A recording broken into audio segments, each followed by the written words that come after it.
Life story channel में आपका स्वागत है। आइए आज हम आपको सुनाते हैं शेख चिल्ली की कहानी। शेख चिल्ली और परियां। एक गांव में एक सुस्त और कामचोर आदमी रहता था। काम धाम तो वो कोई करता न था, हाँ बातें बनाने में बड़ा माहिर था। इसलिए लोग उसे शेख चिल्ली कहकर पुकारते थे। शेख चिल्ली के घर की हालत इतनी खराब थी कि महीने में 20 दिन चूल्हा नहीं जल पाता था। शेख चिल्ली की बेवकूफ़ी और सुस्ती की सजा उसकी बीवी को भी भुगतनी पड़ती और भूखे रहना पड़ता। एक दिन शेख चिल्ली की बीवी को बड़ा गुस्सा आया। वो बहुत बिगड़ी बिगड़ी और कहा, अब मैं तुम्हारी कोई भी बात नहीं सुनना चाहती, चाहे जो कुछ करो, लेकिन मुझे तो पैसा चाहिए। जब तक तुम कोई कमाई करके नहीं लाओगे, मैं घर में नहीं घुसने दूंगी। यह कहकर बीवी ने शेख चिल्ली को नौकरी की खोज में जाने को मजबूर कर दिया। साथ में रास्ते के लिए 4 रूखी सूखी रोटियां भी बांध दी। साग सालन कोई था ही नहीं, देती कहाँ से। इस प्रकार शेख चिल्ली को ना चाहते हुए भी नौकरी के खोज में निकलना पड़ा। शेख चिल्ली सबसे पहले अपने गांव के साहूकार के यहाँ गए। सोचा कि शायद साहूकार कोई छोटी मोटी नौकरी दे दे, लेकिन निराश होना पड़ा। साहूकार के कारिंदों ने ड्योढ़ी पर से ही डांट डपट कर भगा दिया। अब शेख चिल्ली के सामने कोई रास्ता नहीं था। फिर भी एक गांव से दूसरे गांव तक दिन भर भटकते रहे। घर लौट नहीं सकते थे, क्योंकि बीवी ने सख्त हिदायत दे रखी थी कि जब तक नौकरी ना मिल जाए घर में पैर न रखना। दिन भर चलते चलते जब शेख चिल्ली थक कर चूर हो गए तो सोचा कि कुछ देर सुस्ता लिया जाए। भूख भी जोरों की लगी थी, इसलिए खाना खाने की बात भी उनके मन में थी। तभी कुछ दूर पर एक कुआं दिखाई दिया। शेख चिल्ली को हिम्मत बंधी और उसकी ओर बढ़ चले। कुएं के चबूतरे पर बैठकर शेख चिल्ली ने बीवी की दी हुई 2 रोटियों की पोटली खोली। उसमें 4 रूखी सूखी रोटियां थी। भूख तो इतनी जोर की लगी थी कि उन चारों से भी पूरी तरह ना बुझ पाती। लेकिन समस्या यह भी थी कि अगर चारों रोटियां आज ही खा डाली तो कल परसों या उससे अगले दिन क्या करूंगा, क्योंकि नौकरी खोजे बिना घर घुसना नामुमकिन था। इसी सोच विचार में शेख चिल्ली बार बार रोटियां गिनते और बार बार रख देते। समझ में नहीं आता कि क्या किया जाए। जब शेख चिल्ली से अपने आप कोई फैसला ना हो पाया तो कुएं के देव की मदद लेनी चाहिए। वो हाथ जोड़कर खड़े हो गए और बोले, हे बाबा, अब तुम ही हमें आगे रास्ता दिखाओ। दिन भर कुछ भी नहीं खाया है।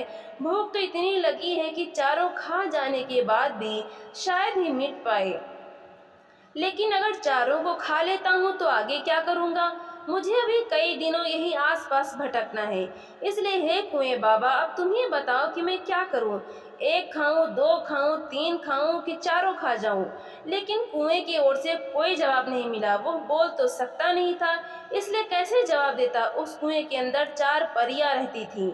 उन्होंने जब शेख चिल्ली की बात सुनी तो सोचा कि कोई दानव आया है जो उन्हीं चारों को खाने की बात सोच रहा है। इसलिए तय किया कि चारों को कुएं से बाहर निकाल कर उस दानव की विनती करनी चाहिए ताकि वो उन्हें खाए ना। यह सोचकर चारों परियां कुएं से बाहर निकल आईं। हाथ जोड़कर वे शेख चिल्ली से बोली, हे दानवराज, आप तो बड़े बलशाली हैं। आप व्यर्थ ही हम चारों को खाने की बात सोच रहे हैं। अगर आप हमें छोड़ दें तो हम कुछ ऐसी चीज़ें आपको दे सकती हैं जो आपके बड़े काम आएंगी। परियों को देखकर व उनकी बातें सुनकर शेख चिल्ली हक्के बक्के रह गए। समझ में न आया कि क्या जवाब दे, लेकिन परियों ने इस चुप्पी का यह मतलब निकाला कि उनकी बात मान ली गई।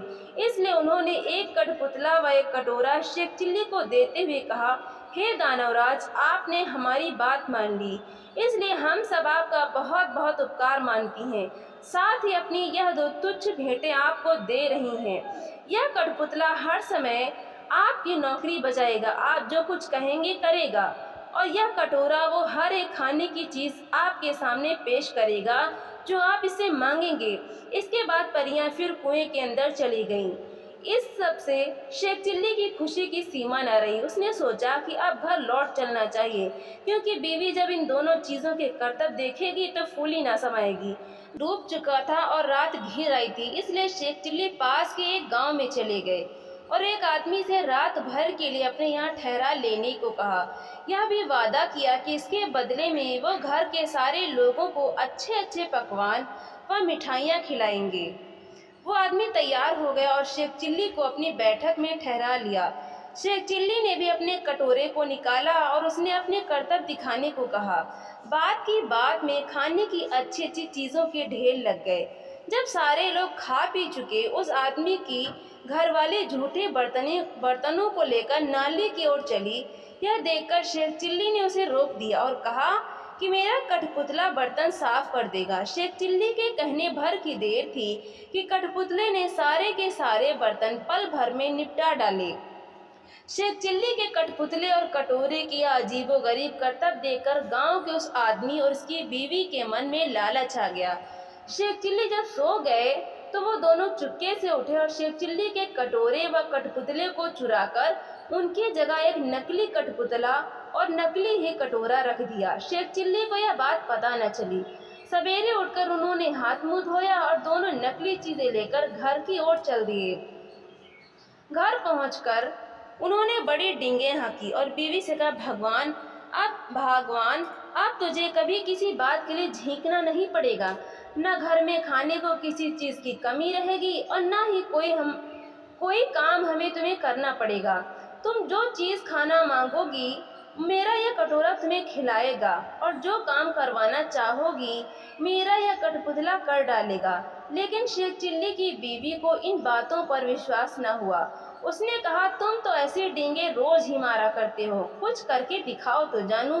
हाँ, क्यों नहीं, शेख चिल्ली ने तपाक से जवाब दिया और कटोरा व कठपुतले में अपने अपने करतब दिखाने को कहा। लेकिन वो दोनों चीज़ें तो नकली थीं, अतः शेख चिल्ली की बात झूठी निकली। नतीजा यह हुआ कि उनकी बीवी पहले से ज़्यादा नाराज़ हो उठी। कहा, तुम मुझे इस तरह धोखा देने की कोशिश करते हो। जब से तुम घर से गए हो घर में चूल्हा नहीं जला है। कहीं जाकर मन लगाकर काम करो तो कुछ तनख्वाह मिले और हम दोनों को 2 जून खाना नसीब हो। इन जादुई चीज़ों से कुछ नहीं होने का। बेबस शेख चिल्ली खिसियाए हुए फिर से चल दिए। वो फिर उसी कुएं के चबूतरे पर जाकर बैठ गए। समझ में नहीं आ रहा था कि अब क्या किया जाए। जब सोचते सोचते वो हार गए और कुछ भी समझ में न आया तो उनकी आंखें छलछला आईं और रोने लगे। यह देखकर कुएं की चारों परियां फिर बाहर आईं और शेख चिल्ली से उनके रोने का कारण पूछा। शेख चिल्ली ने अपनी सारी आपबीती कह सुनाई। परियों को हंसी आ गई। वे बोली, हमने तो तुमको कोई भयानक दानव समझा था और इसलिए खुश करने के लिए वे चीज़ें दी थी, लेकिन तुम तो बड़े ही भोले भाले और सीधे आदमी निकले। खैर, घबराने की ज़रूरत नहीं, हम तुम्हारी मदद करेंगी। तुम्हारा कठपुतला और कटोरा उन्हीं लोगों ने चुराया है जिनके यहाँ रात को तुम रुके थे। इस बार तुम्हें एक रस्सी व डंडा दे रही हैं। इनकी मदद से तुम उन दोनों को बांध व मार कर अपनी दोनों चीज़ें वापस पा सकते हो। इसके बाद परियां फिर कुएं में चली गईं। जादुई रस्सी डंडा लेकर शेख चिल्ली फिर उसी आदमी के यहाँ पहुँचे और कहा, इस बार मैं तुम्हें कुछ और नए करतब दिखाऊंगा। वो आदमी भी लालच का मारा था। उसने समझा कि इस बार कुछ और जादुई चीज़ें हाथ लगेंगी, इसलिए उसने खुशी खुशी शेख चिल्ली को अपने यहाँ टिका लिया। लेकिन इस बार उल्टा ही हुआ। शेख चिल्ली ने जैसे ही हुक्म दिया वैसे ही उस घरवाले व उसकी बीवी को जादुई रस्सी ने कसकर बांध लिया और जादुई डंडा दनादन पिटाई करने लगा। अब तो वे दोनों चीखने चिल्लाने और माफ़ी मांगने लगे। शेख चिल्ली ने कहा, तुम दोनों ने मुझे धोखा दिया है। मैंने तो यह सोचा था कि तुमने मुझे रहने को जगह दी है, इसलिए मैं भी तुम्हारे साथ कोई भलाई कर दूं। लेकिन तुमने मेरे साथ उल्टा बर्ताव किया, मेरे कठपुतले और कटोरे को ही चुरा लिया। अब जब वे दोनों चीज़ें तुम मुझे वापस कर दोगे तभी मैं अपनी रस्सी व डंडे को रुकने का हुक्म दूंगा। उन दोनों ने झटपट दोनों चुराई हुई चीज़ें शेख चिल्ली को वापस कर दी। यह देखकर शेख चिल्ली ने भी अपनी रस्सी व डंडे को रुक जाने का हुक्म दे दिया। अब अपनी चारों जादुई चीज़ें लेकर शेख चिल्ली प्रसन्न मन से घर को वापस लौट पड़ी। जब बीवी ने फिर देखा कि शेख चिल्ली वापस आ गए हैं तो उसे बड़ा गुस्सा आया।